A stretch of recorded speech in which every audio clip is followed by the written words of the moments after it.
I'd like to start by telling you a little bit about myself. I mean, you've already got my whole broadcast resume and unreasonable expectations for what you're about to hear. But I'm going to tell you a little bit more about myself. I am 41 years old. Give me a minute to process. I know. I have the graceful skin and the good looks of a 38-year-old, but no, it's true. I am 41. But I'm a shitty 41. I'm really bad at being 41. Like, I don't feel qualified for it at all.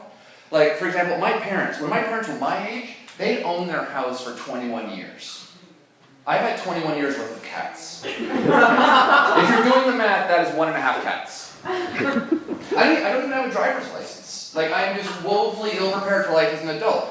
Decades of video games have made it impossible for me to get my head around the idea that when you get your license, you can just go out in the world and drive wherever you want, and you're not allowed to hit anything.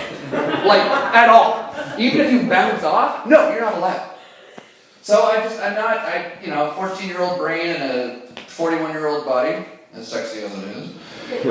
But I think what happened is I think somewhere in my past, in my youth, my teenage brain just locked onto the idea, didn't fucking let go, that at some point in my future I was, for real, gonna get superpowers. Like, that was just gonna be a thing that happened. Like watching The Last Starfighter 78 times, every single comic book I read just made it abundantly clear that little white dudes are always the chosen one.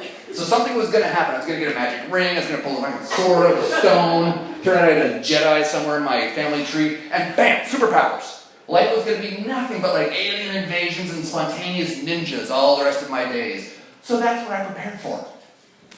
So I have the outlook and the mentality of, let's be generous, let's say 16-and-a-half-year-old.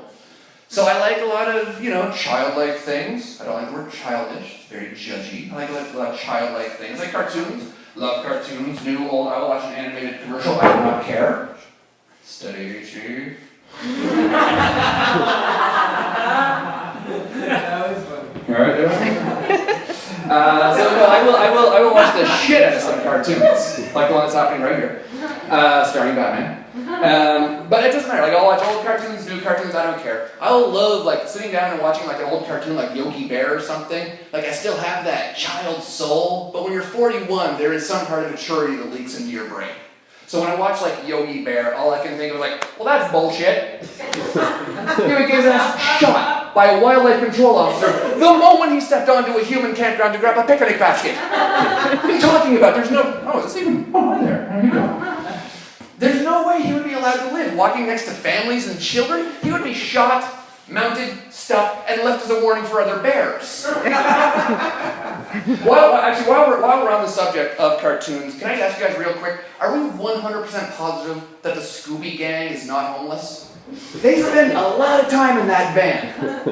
And when one of your human friends, is eating dog food on the regular, you're not doing well. So, despite the evidence of everything I've said and my awesome t-shirt, I am a married gentleman. It's true, I managed to hook myself a wife. Thank you. Now, I know the eagle-eyed amongst you are thinking to yourself, now Jeff, wait a minute. I looked at your masculine yet delicate phalanges, and all I see is your university ring on your finger. And to you, gentle viewer, I say this. There are 2 reasons for that. 1, I really over-celebrate accomplishments easily achieved almost 2 decades ago. And 2, my lovely lady wife and I are common law, which is awesome. To be common law in Ontario, super easy. All you have to do is live together for 3 years and have both your names and all the appropriate paperwork. Which basically means that being common law is the only next level relationship status, where to get to it, all you have to do is just stay alive and not go anywhere. But if you lose track of the calendar during those 3 years, and the day you are finally legally married feels exactly the same as a blackout drunk Vegas quickie wedding. You just wake up one morning and go, oh Jesus, I'm married! And you have no memory of anything having happened at all, whatsoever. Now, that which is fine and explains why I'm married, but it does nothing to explain this unicorn leaping over a rainbow tramp stamp I got. I still don't know where that came from. But my favorite part, and gentlemen, pro tip for you if you find yourself in a common law situation, if you ever forget your anniversary, don't worry. All you have to do is just check your lease. Well, how do you know? No, I know. We've been together for 6 years, baby. Happy anniversary. Holy shit. The rent's going up. All right, guys, that's my time. Thank you very much. I'm Jeff.